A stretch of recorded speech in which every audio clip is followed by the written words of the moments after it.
Hi everybody and welcome to my latest episode of Mrs. Mummypenny Talks. And yes, I have another guest, and I have another female guest, which is very exciting. As you know, I'm trying to do a fully diverse podcast with men, women, different ages, different business sizes, different colour of skin, different sexual orientation. So yeah, that's the mission. But today we have got Denise Mcalister, who is somebody who I've met quite recently, actually, and I'm loving what she's doing with her side hustle that will eventually become her business. But I love what you're doing because you're so brave. Like, tell us what you do and why you do it and how you ended up doing what you're doing. Yeah, well, thank you. It's exciting to talk to you. Well, what I'm doing is talking about STIs. So I'm talking about that to reduce the stigma, which is something that's really apparent. Yeah. And it's not something that people talk about through lots of different reasons. And I totally understand that. Area, isn't it? Yeah, it is. And even like, I'm a private person. You wouldn't think it, but I really am. But this is just such a really important conversation that needs to happen. Yeah. So I suppose how I got started, when I was 17, I got genital warts, so HPV. And I didn't know anything about it. Basically, I just noticed there was a change. I noticed these little lumps. It comes up like little lumps. And I just ignored it. I was thinking, okay, that's going to go away. I didn't know anything about STIs. And I don't even think I linked it. I think I just thought something was different. Anyway, I ignored it, and then thought, actually, I really can't ignore it. And I was so desperate. Like, it does sound bad, but I want to be true. Like, I tried to like pick one off. That's how bad it sounds, you know. But I think it's important to say that, because that's how desperate you can feel at the time, that you just want it to go away. But anyway, that obviously didn't work. So I went to the GP. She was really nice. Sent me up to the gum clinic. And they were really nice. They just said, look, you've got genital warts. I didn't really know anything what that was. I'm sure they did explain to me, but I was just so embarrassed at the time. Yeah. And then I came up to get treatment a couple of times after that. That was sort of embarrassing, but it wasn't. I was actually relieved, because I thought, okay, I'm getting them treated. What is the treatment? So the treatment is to get them, like, it depends, but I got them like frozen off. Oh my I'm trying to think of the word for that. That must have hurt so much. Yeah, it was really sore, actually. But I just, even like when they were doing it, I was thinking, I hope it is really sore, because I hope they get it up, like, you know, they get rid of it. Yeah. I was really appreciative that I could even get an appointment. Because it's really hard to get appointments in sexual health clinics. Normally it's like one afternoon or a very small slot. Yeah. So I was just relieved, really relieved. And after that, the issue that I have, which actually makes it, which is really beneficial for what I'm doing now, is I made a lot of mistakes because I didn't tell anyone at the time. I was just embarrassed, and I just, no. I didn't tell anyone. Didn't tell any of my friends. And all my friends are not judgmental. They would just be like, okay, yeah. They wouldn't have probably even bothered listening that much, you know. They wouldn't have made it a big deal. But I think it's a mix of my personality was always that I was very independent. I could always deal with things myself. So I just thought, look, I'm getting it sorted. That's fine. And I didn't really understand the longer term effects of it. I assumed that if I had treatment, that then it would go away and that would be it. So I thought, like, why would I tell anyone? It doesn't need to be told. So that was sort of okay. And then I suppose I didn't get any other symptoms for a couple of years, maybe 3, 4, 5 years, nothing. And I was traveling a lot at that time, so I just totally forgot about it. And I think initially, I remember coming back from the appointment and checking on Google, which is something that I know everyone will do, but it's just such a bad mistake. Any medical thing, you should never do it. I know. And I can't even say don't do it because everyone's going to do it. It's just, but I checked on it, and obviously that wasn't any, official health website. It was just Google, people chat rooms, a lot of people talking like this is the end of your life, this is the end of your sex life. People that were actually really distressed, talking about it, and the word incurable came up as well. And that really frightened me. So at the time, I think I had a little bit of information, but it was the wrong type of information, and it made me go into denial as well. So it was a mix. It was a mix of that, and I didn't have any symptoms for years and years and years. And I just thought, right, that's it, gone. Like no visible symptoms. So I just assumed that's it, gone. And then, sort of the trigger for everything is when I passed it to a partner. And that, it was because of how I dealt with the situation, because he came to me after. It was a new partner. We were starting out, trying to be sexy, when you're a new partner, and I was definitely falling in love with him. And he came to my room and he said, there's something wrong here. I've noticed these little spots. And I must have just went like white as a ghost. And he says, do you know anything about that? And I was like, no. Denial. No. And I think my heart was just racing. I must have been sweating. And we'd only sort of started the relationship as well. And then he left, and I just burst into tears. And it's just, that feeling was so gutting. And then I phoned him back and I said, can you come back? And I told him, and I said, look, this was 5-6 years ago.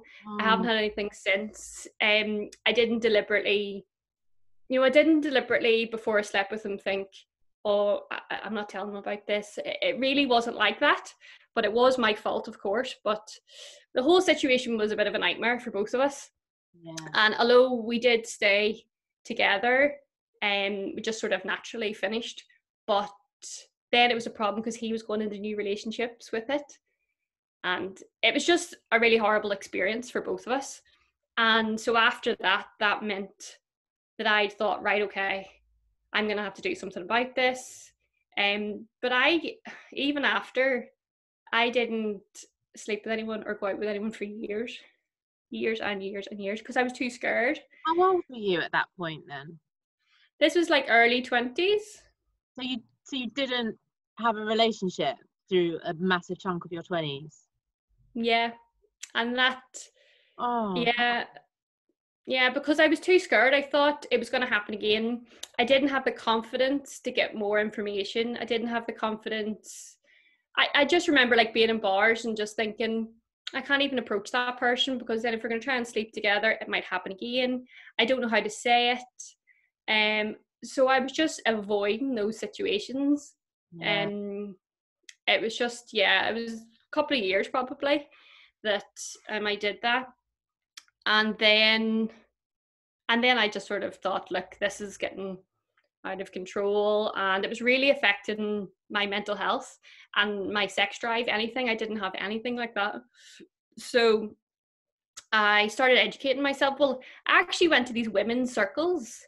So I knew someone that was involved in it, and I started going, and a lot of the time they would do around the circle, and they might just say something about how they're feeling or why they've came here or something about women's health. And people were so open and honest. It was amazing. And I just thought, I'm just going to say, about this. And I did. And I felt so much better once I'd done that. And that was a bit of a snowball effect then, at learning more. But I didn't go on to Instagram and find anyone. I didn't find anything about disclosing to people. I actually don't know where I got there. I think it was more just the confidence to actually start saying to partners and start those relationships. So how old are you now? 34. 34. So you got that confidence in your late 20s? Yeah, in my late 20s. And I started, saying... so much of your life. I know. This is me. I know, but look, what can you do? And it's a learning for me. you've turned it into an incredibly positive thing, like the bravery. What you're doing now is you have set up, so the official name of your business is Let's Talk STIs. Yeah. And that's your Instagram handle. And you're just putting loads of incredible content out there, and you're sharing stuff from other people, from reliable sources, because I've started following some of the people that you are sharing the content of, because the bloody information's so incredible and the graphics are like beautiful. But you're just telling people the truth, but you're sharing your story, and you're doing what I'm doing, right? You're being vulnerable about something that's gone wrong in your life, and you don't want other people to make the same mistake. Yeah. And it definitely, it's that vulnerability that is really special about it as well. I think there's a real connection with that. Like, anytime I speak to people about it, they tend to either say a similar experience has happened to them, or they tell me something that's equally as vulnerable. It's actually a really lovely connection with people. And as you said, I just don't want people to do the same thing as I did, but I do understand why. I had no education about it. I was young. The stigma is the problem. I didn't tell anyone. So I'm hoping by talking about it now and saying, you know, if this does happen to you, look, it's not the end of the world. It's okay. It is okay to have an STI. They are so common. What was that graphic you shared? I want people to I need the statistics from it, because like I'm a mathematician, right? So statistics are a big deal to me. You showed a Venn diagram of how many people actually have an STI. What percentage of people was it? I think that diagram was from Sexual Health 24, which is a really fantastic website you can actually get online STI kits from, which is brilliant. But they were talking about herpes, which actually is another. I got warts when I was 17, but in my 20s I got herpes. So and it seems like, how could you have two STIs? And I actually did have chlamydia as well. Like, there's no more. Hold my hand up, no more. I was collecting them. But actually, when you have one, you're a lot more susceptible to having two. And when I went in to get checked in like my late 20s, I thought I felt something. I got checked, and the woman said to me, genital warts is HPV. HPV virus causes genital warts. So I was getting confused, and she said to me, "Oh yeah, that's your HSV." And I said, "HSV?" And I was like, "Yes." Okay. And I came out and I was like, "HSV is herpes." And I said, "I don't have HSV, I have HPV." So I was so confused, and I just didn't have the education. I was too embarrassed to say to her, "I don't think I have that." So I don't even know when I caught that in my 20s. So that's actually what a lot of my work is about herpes, HSV. And that's what that diagram is about.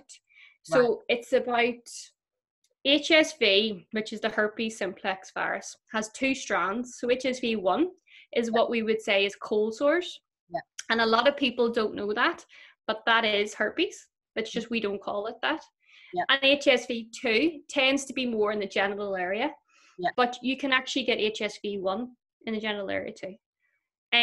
So the statistics are so huge, because if you think of even the people that have cold sores, can you pass, if you were to give a guy a blowjob, and you've got a cold sore, you could pass that on to his. Yeah, so you can pass. So if you have a cold sore, you can pass that to the genitals, oral sex. You can do that. So I think that's why the statistics. Yeah, because it's including that as well. But I mean, the statistics are so huge. I'm trying to think, probably STIs. I remember the World Health Organization is about 600 million STIs per year. And it's like 1 in 20. Yeah.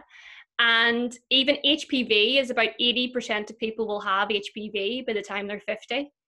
So HPV is a really, really common virus, but you can either have a high risk or a low risk HPV, and so it won't all turn into genital warts, but a lot of people still do get the virus.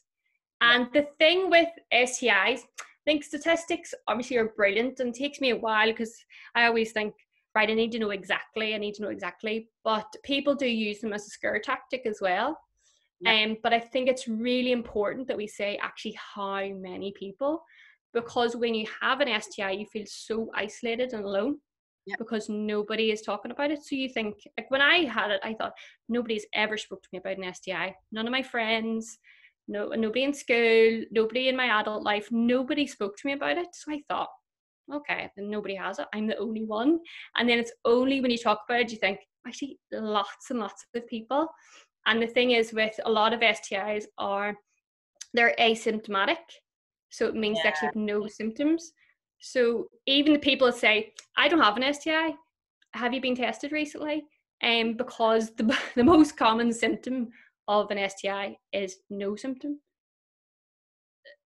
But the problem with that is, God, it's almost like coronavirus, because so much of that is, so many people with coronavirus don't have the symptoms. It's any virus, isn't it? I personally know, because of my health issues in June, I know what viruses I've got in my body. Okay, so I know I've got the herpes virus in my body. I know I've got the chickenpox virus in my body. I possibly had the coronavirus in my body. So I went and got coronavirus tested. I was negative at the time. I know it's only at the time, but the other two viruses I've got in my body, they both came out when I was really run down.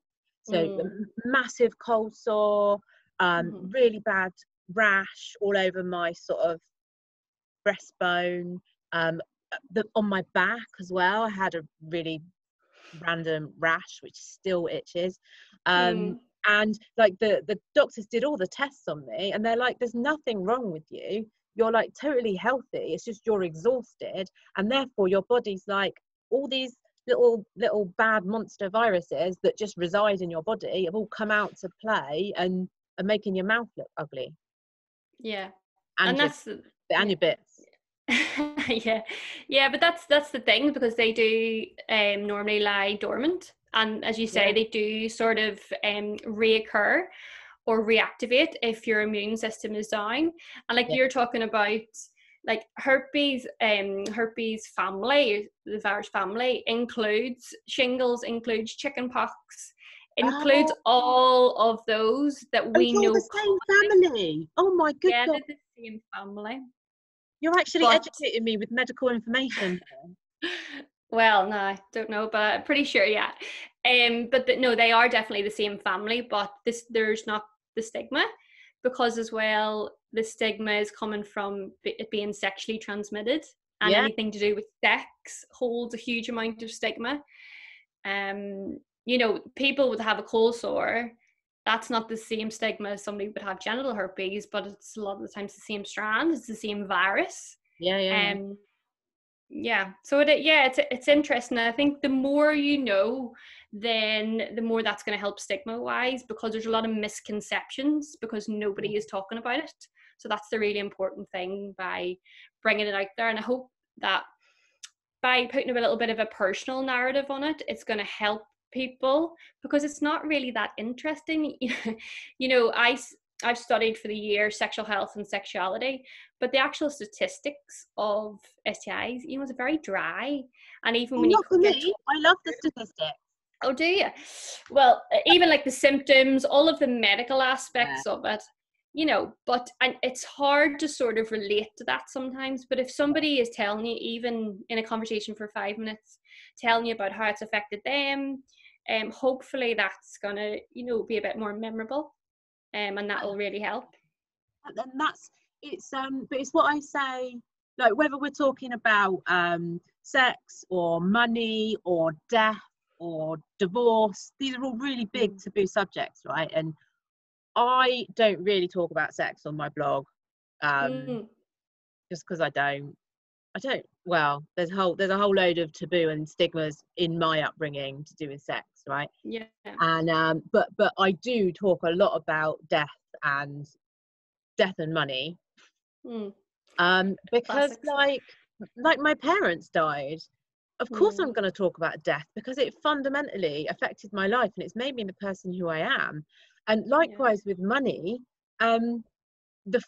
just the fact that I'm open about the fact that I've been in debt my entire life, or until I was 42, you're just Mm. relating to millions of people out there who are in that exact same situation, and like they look at you and they listen to your story and like, oh, she's an amazing person, like I look at you and I think you're such a brave person for sharing your story, Thank you. but people are saying the same thing to me, like that I'm brave for sharing my debt story. But debt to Mm. me is, I just don't give a shit. Like I'm gonna talk about being in 20 grand worth of debt and paying it off, because I want to help you, Yeah. listeners, watchers, readers, deal with that life problem or life circumstance and get yourself out of it. And it's exactly the same with what you're doing. It's just a different taboo.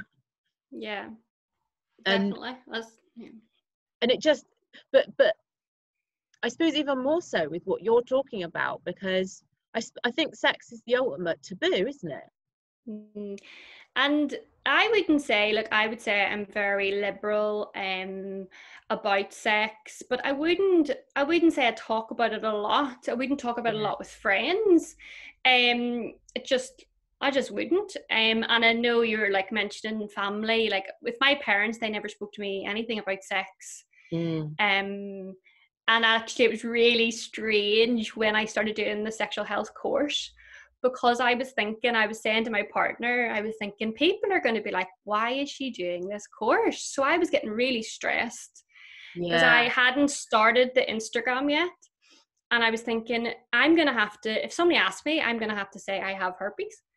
And I'm like, I can't say that. I was still, this is only recently Yeah. I've been probably the past year that I've been talking about it, and I've Yeah. kept it quiet for like 15, 16 years. It's a long time. Yeah. Yeah. um but yeah, I was thinking everyone's going to be asking me about what this, and got really nervous about it, and I thought people are going to be like, why is she doing that? And then actually a really good opportunity came up with my dad's partner. I was staying over and we were just chatting and she asked me about it, and it just felt like the time to say, and I told her. And it was actually the it was such a gorgeous, vulnerable conversation that we would actually never have had the first time we had that. And as I say, that does come when you do speak to people about it. And then I was thinking, oh my God, is she going to tell my dad? Like, I never talked to my dad about sex. Like, we're just not like that. Yeah. And then, like, I went for a pint with him, and then he was talking about, the course. And then he talked a little bit about, we both know. I was like, whew. But that's still awkward, there's still that awkwardness, and that sort of is a little part of my personality, and keeping some things Yeah. private. It's just a part of that. But even my mum as well, like when I told her, it took me ages to tell her, and she is gorgeous, she's the nicest person, she wouldn't care. And I just said to her, and she didn't know what it was to start. She didn't know what an STI was. You didn't know And what STI was? no, she didn't have a clue. She didn't know an STI. She was just sort of confused, and then I told her about it. And now she asks me about it like it's a cold, or like like I would come in, she goes, how's your herpes? How is it? How is it? I'm like, stop saying. It's not even the embarrassment of that. It's the embarrassment of your mum asking you a question. I was like, stop asking me about it. But it is brilliant because Every time I speak to yeah. you on Instagram, I'm going to say it. How's your herpes? Yeah, it's just like really cash, just how is it? I'm like, yes, it's fine. Can I do anything? Can I get you anything for it? I was like, no, I'm going to get you no. some antiviral drug. Oh God. But Uh, look, so yeah, should we talk about how we actually know each other and how we're yeah, connected? Because it's a really yeah. interesting story, isn't it? So I've spoken about Kat, our mutual friend, Oh lots of yeah. times in my blog, because she's been one of the sort of key parts of my Mm. success, really. So I've been working with Kat for about 3 years, and I was introduced. I just love how this sort of it's a women's network, yay to feminism, Yeah. and it's women who are in the sort of creative world. So a lot of us have our own businesses. So there's artists, there's coaches, there's a few money people like me, money writers, there's sexual therapists, there's all PR people, there's all sorts. It's and Kat vets everybody that's allowed into this circle, I'll call it, but it's a pretty big circle. Anyway, so I met Kat 3 years ago because I was introduced by my friend Helena Bingham, who was my yoga teacher and nutritional therapist. And I've known Helena for like 7 years. And we were on a yoga retreat together that she was running, and she was like, you have to meet this person, Kat Biles. She can help you, because I was feeling quite lost at the time with Mrs. Mummypenny. I didn't really know what direction I should take it in. And I did PR from Heart course, which is what you've just recently done. And what the PR with Heart or PR from the Heart? I never remember. PR with Heart? With Heart. Yeah. PR with Heart. It's a really good value course. It's like 200 or 300 quid. Don't quote me. And I tell everyone about it. It was like a 5-week course where you do via sort of meditations and talking to this group of women, because you do it all online and there's a group of you on sort of Zoom. You just tune into what your heart wants you to do as a business or as a person. So the great thing about it is, what's come out of it for me is my personal passion, and what I adore is sharing this sort of money and health, wealth and body and mind stuff with my audience. But that's also what I do with my business, so everything's aligned. And this all came through in a meditation or a series of meditations, and then you just create this beautiful network of people, and you're in this Facebook group together. Now once you're in forever, unless you obviously do something really naughty. Although I have to ask Kat if she's had to like expel anyone from the circle.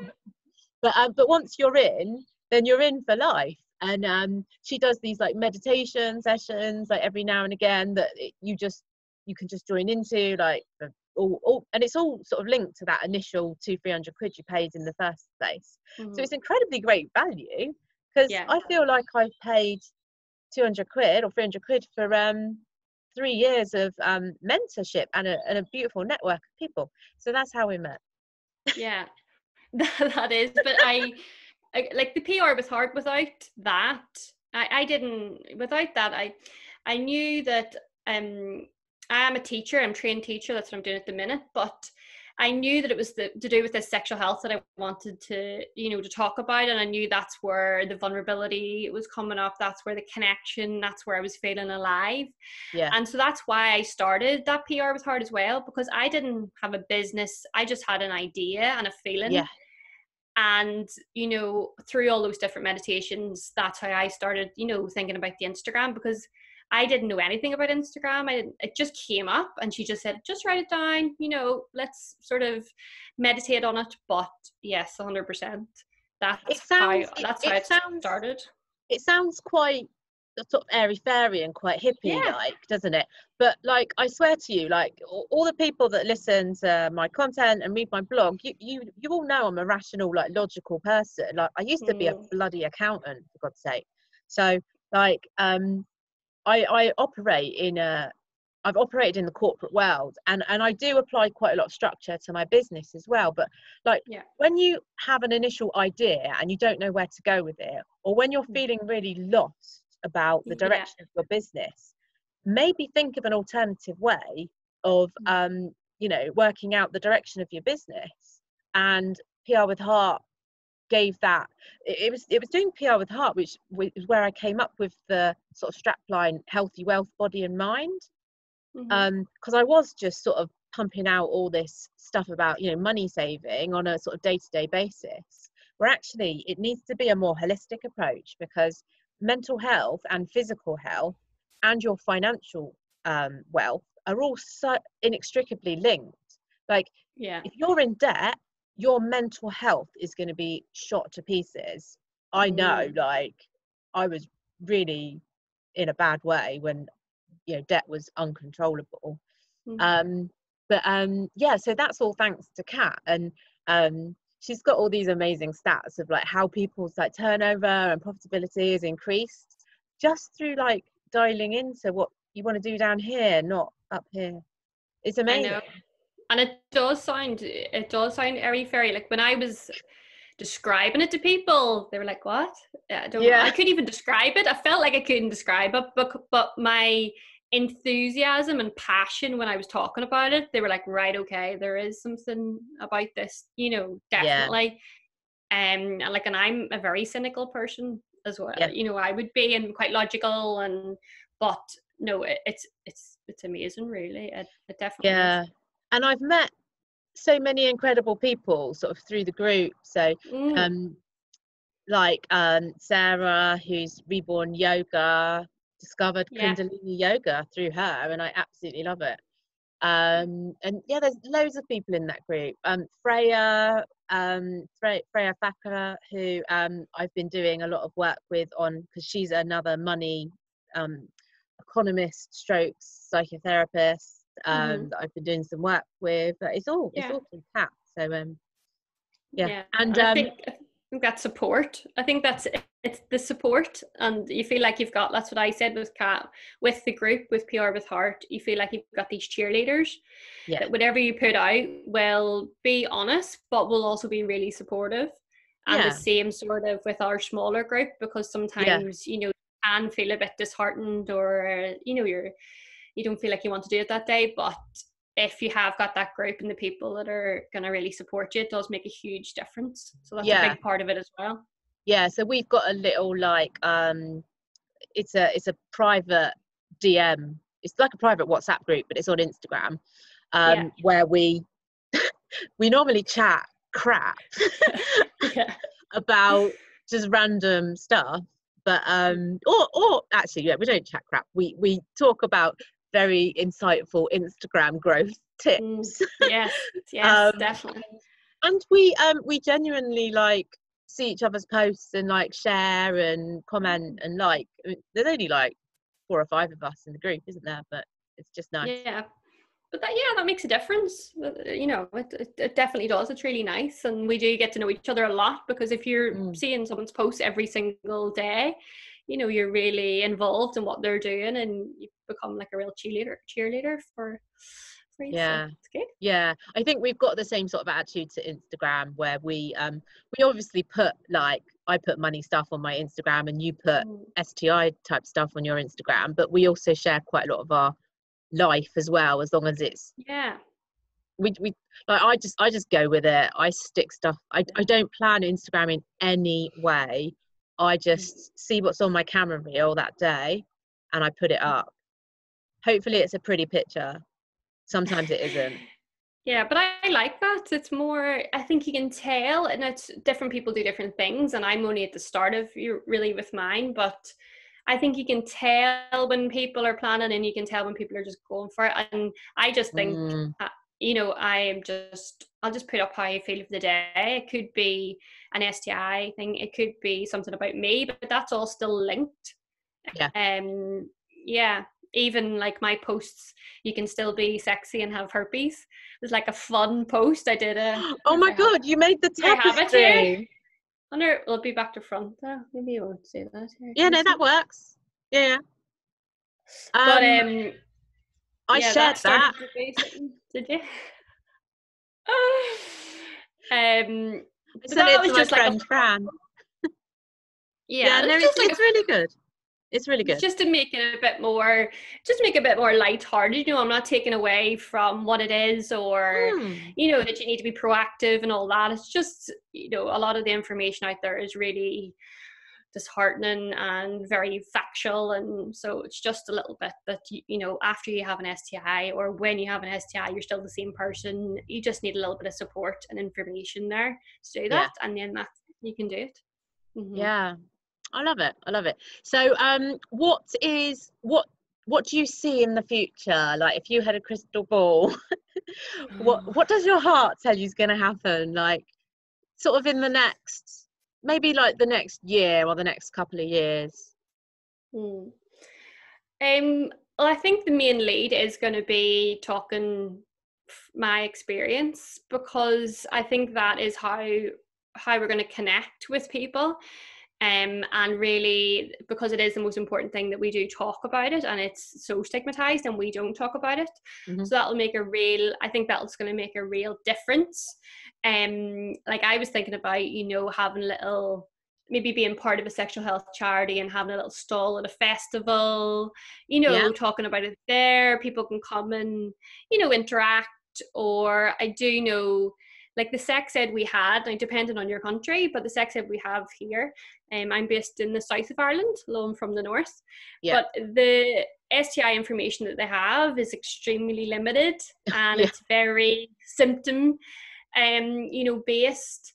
And I always thought that if I had got that information, I would have felt so bad about myself, because I probably, there was no point in it that it say that if you do have an STI, this isn't the end of this isn't the end of your life, and this is what you do. And that can only take a minute to say that. Yeah. And and it's not taken away from what you should be doing, or talking about, barrier methods and regular testing, all of those preventative. But I think that's a really important. So I'd love to work with companies that go into schools to do sex ed, and I'd love to do that, but also Yeah. do a really important part for the STIs. Yeah. That would be, because that's getting in, with young people, which is so important. So there must be an equivalent of this for you. So I'm a STEM ambassador, which means, so STEM is science, technology, engineering, maths. Mm-hmm. And I'm a mathematician. I've got a maths degree, and obviously I've Yeah. got a really interesting career because I was in the corporate world for 15 years. Then I set up Mrs. Mummypenny. So Yeah. I've only just become a volunteer for the STEM ambassadors in the east of England. So that's like Cambridgeshire, Hertfordshire, Mm-hmm. Bedfordshire, that sort of chunk of the UK. And Yeah. I will go into schools and I'll talk to teenage girls in particular about how great it is to study maths, because maths participation and science and technology, it really starts to fall when girls hit secondary school. Like they're all Mm-hmm. right until secondary. Well, you'll know this because you're in the education world. So I'm doing this. I haven't actually thought about this, and it does freak me out quite a bit. I'm doing a keynote in October to thousands of girls. It's all going to be online like this, and I'm just going to do a keynote on, my mathematical experience and sort of where it took me throughout my career to right up to now. I'll probably wing it. I won't. I will absolutely practice it like 20 times over, because it's a keynote. I've never done a keynote before, but I could see you doing that kind of stuff.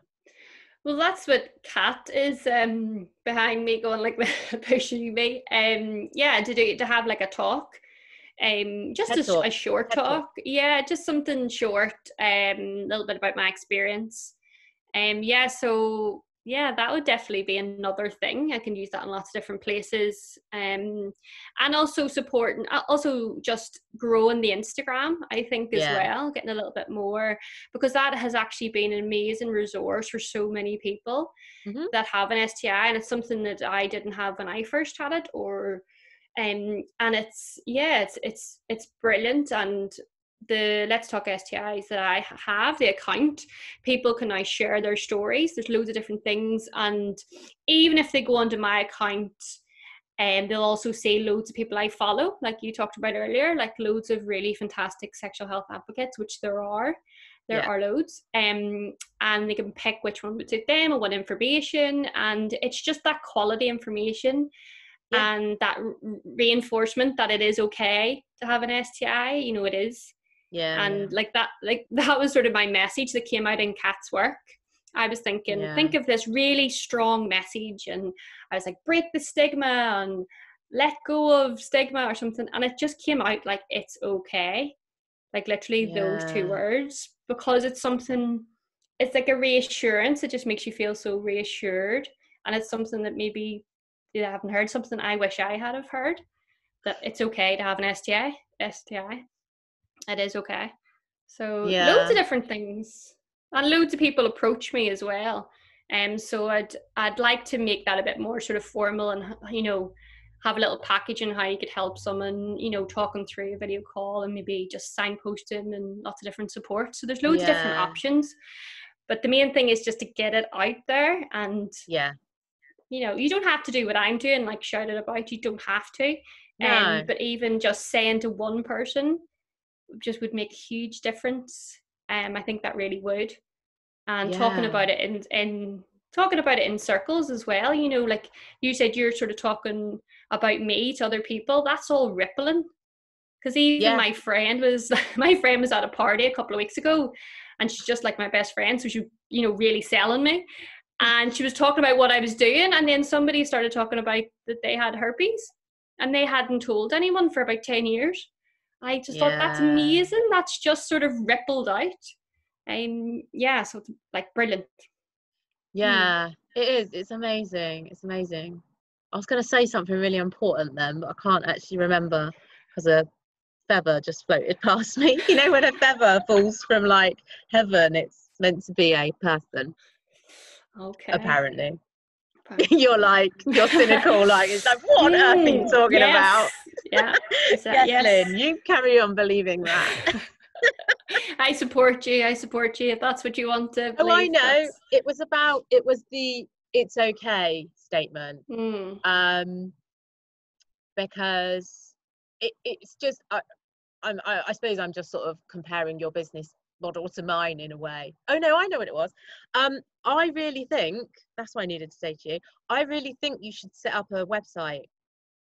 Because the thing is with Instagram is you don't own that platform. So the algorithms could all change, and your engagement and your reach could all be affected. So the core of my business model is Mrs. Mummypenny, the website. So everything directs back to the website. And you know, setting up a website on WordPress is like the easiest thing in the world. So my first book I wrote a book 3 years ago called Blogging Your Way to Riches. I will send you a copy if you give me your address after this. I've literally got 10 sat on my table. I will give you a copy of it, and it's got a chapter with literally the basics of how you set up a website. Brilliant. Yes, it's like, it's not a thick book. It's like 200 pages. It won't take you long to read it. Because I can read that before your next book. Because oh my gosh, you were the first person to pre-order my book. Yes, I was like, I'm ordering that because I really need financial help, and I know you're fantastic and you're part of the group, so support, absolutely. Plug for my book, The Money Guide to Transform Your Life, is out on the 1st of September. Pre-order is open now. Yes, it's very easy to robot. The amount of times I say that again and again and again and again. Thank you for that order. That was very kind of you. But I'll send you a Brucey bonus, and you can get the Blogging Your Way to Riches for free. I just think because I'm a commercial expert, that's what I did in my whole corporate career. So I know really well how to monetize something that you're really passionate about. So I just think you should all bring everything back to something that you own. And a website is something you own. Facebook, Instagram, Twitter, YouTube, LinkedIn, all the things I use, I'm relying on other people's platforms. No, definitely that'll be the next step. This is just, this is the start. But it was a really good platform to choose to start with, because like Instagram's my favorite. I love it. It's been brilliant, and it's taught me so much, and it's brilliant for networking. And you can find really fantastic information. there. It's great signposting. It's brilliant. Like, I mean, I wish I had had that when I first found out about my STIs. Many STIs. You haven't got every STI, surely. No, but there are more than 30 now. Oh my god, more than 30. So what are the main ones? What are the main ones? Main ones are like so chlamydia, gonorrhea, syphilis, and then HPV, herpes, and it sort of depends where you are. Depends country to country. Like sort of Western countries are different, but they tend to be the main ones. Crabs. Like what about crabs? Crabs, yeah.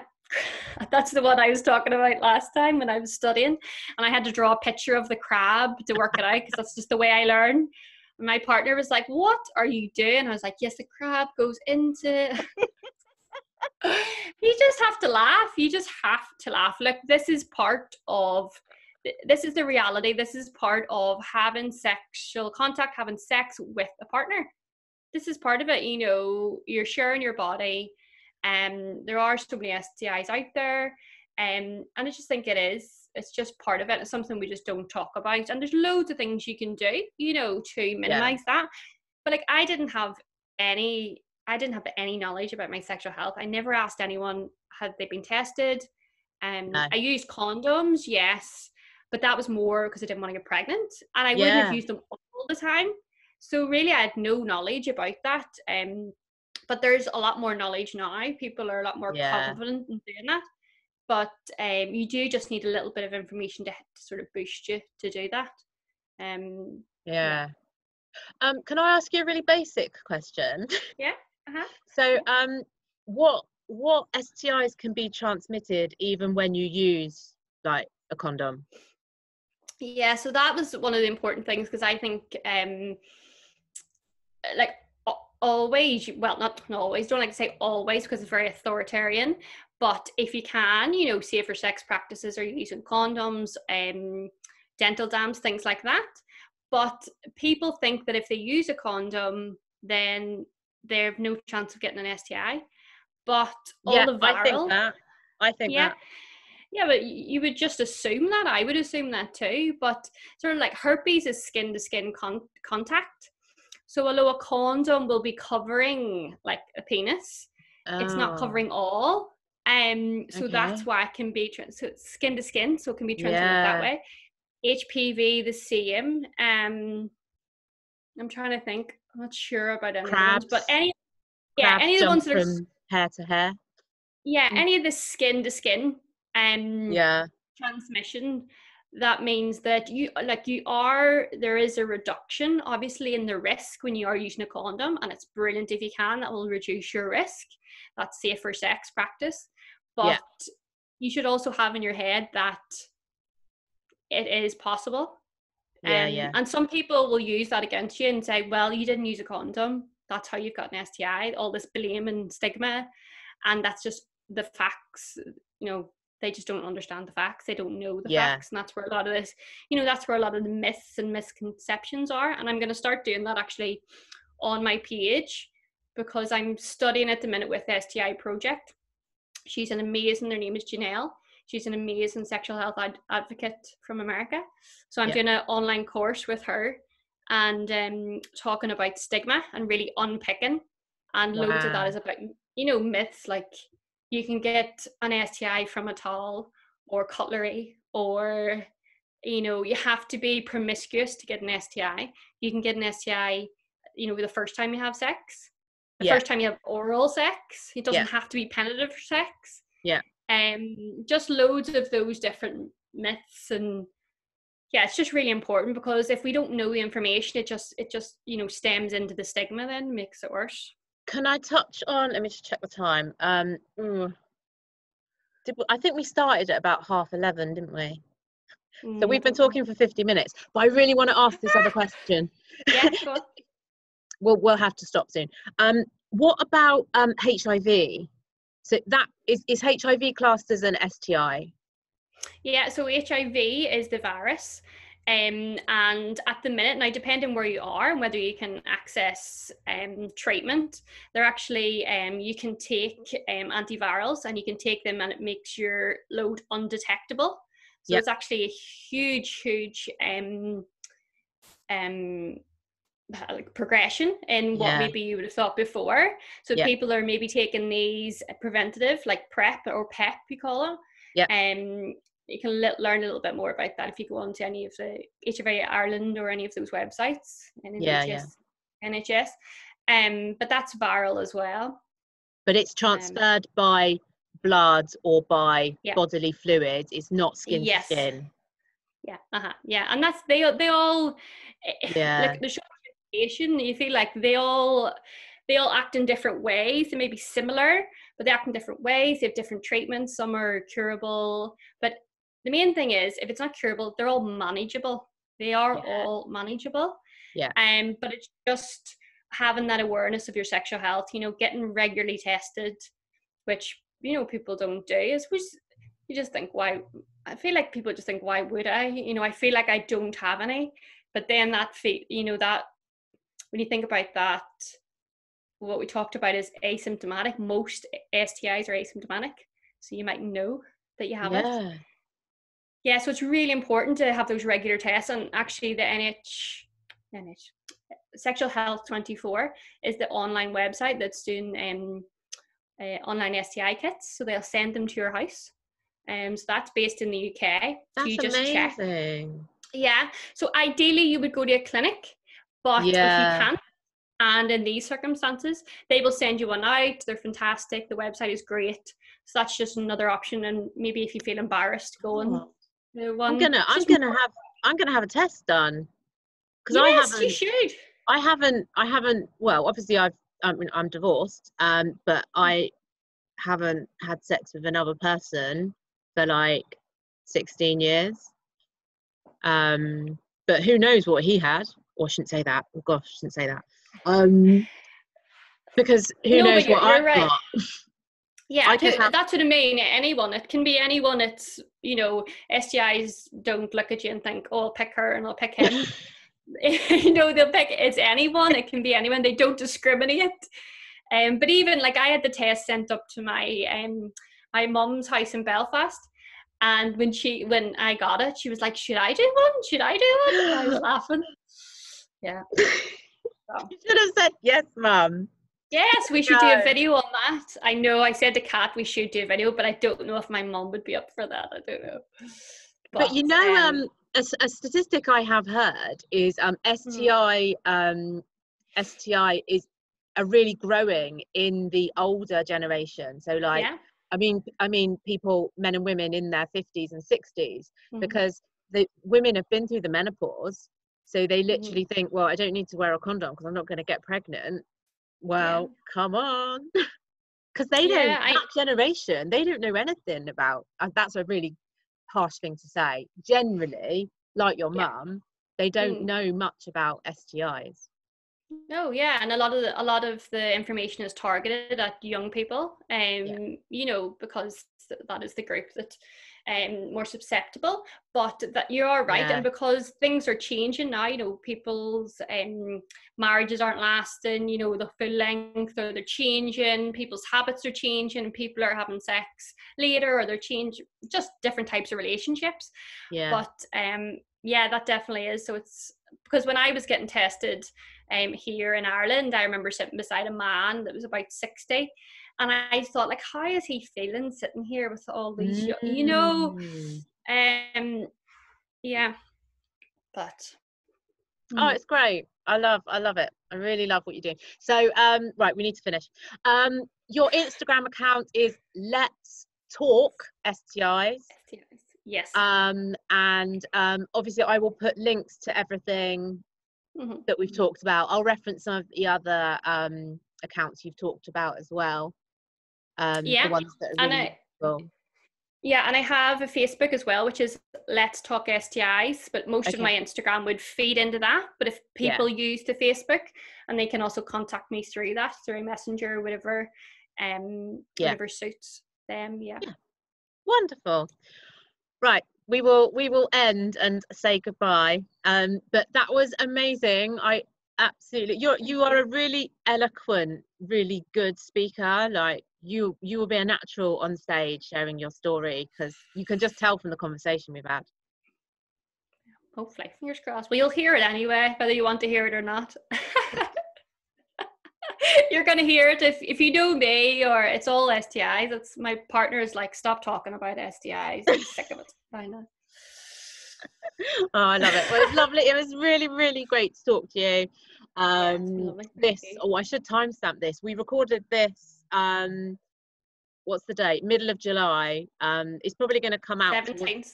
The 17th. It's probably going to come out towards the end of July. But yeah, I will, obviously when it's out, I'll tag you on everything. You will certainly know when it's out. Yeah. And yeah, thanks for talking to me. Perfect. Thank you. I will speak to you very soon. Thanks. Bye. Bye. Bye. Bye-bye.